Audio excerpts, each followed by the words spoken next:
New Orleans was aflame with racial hate and street violence. They were trying to desegregate 2 elementary schools, and this little girl was ordered by a federal judge to go into one of them. And she was there all by herself. The whole white population had boycotted the school. No other children with her. And I happened to see this little child going into a school in New Orleans at the age of 6 to the 1st grade. I thought to myself, I would like to know that child. I'd like to know what's happening to her.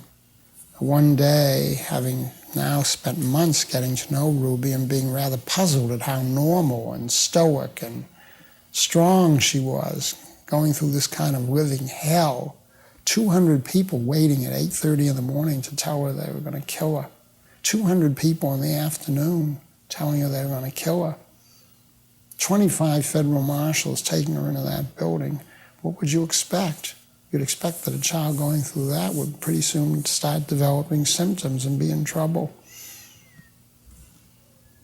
I waited, and there weren't any symptoms, and she kept going and learning and being the Ruby that she was, a normal 6-year-old black child, very poor background. Parents didn't even know how to read and write.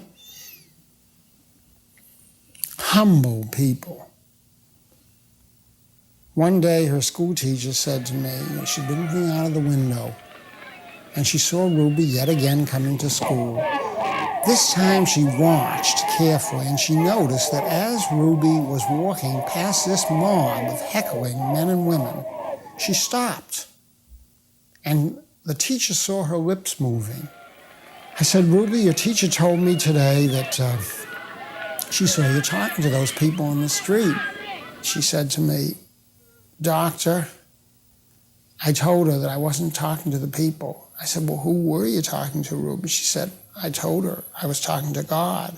Why were you praying to God? She said, I was praying for the people in the street. I said, why were you doing that, Ruby? And she said, well, because I wanted to pray for them. I said, you did want to pray for them? Yes, she said. I said, Ruby, why would you want to pray for those people? And then she looked at me and her eyes widened and she said, well, don't you think they need praying for? That stopped me cold. Where did she get that idea, Ruby? She said, well, my mommy and daddy have told me that, and the minister told me that in church. She said, I pray for them every morning, and I pray for them every afternoon when I go home. I say for the mothers to keep their kids out of school. But I said, Ruby, those people are so mean to you, and they're so nasty to you. You must have some other feelings toward them besides wanting to pray for them. She said, I just keep praying for them, and I just hope that God will be good to them. I said, what do you say in the prayer, Ruby? I always say the same thing. What's that, Ruby? Well, I always say, please, dear God, forgive them because they don't know what they're doing. Now, I'd heard that someplace before. And I heard it in that kitchen, in that extremely impoverished house, and it silenced me. I had no more questions to ask. Here is a child whom we learned in the 60s to say that she came from a culturally disadvantaged and a culturally deprived home. They were illiterate, her parents, and yet they had taught her biblical truths in a way that she was to live them out. I'd like to see some of us who have fancy educations bring up our children similarly. Do we? I'm not so sure we do.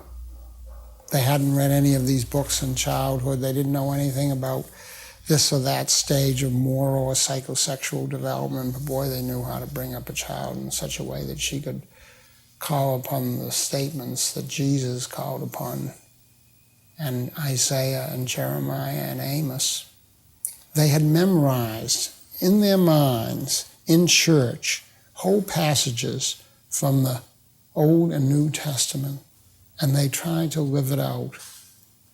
And it would be nice if some of us would try to live things out, not only get an A in biblical literature, or an A in moral analysis, or an A in Southern history, but to get the kind of A Ruby got.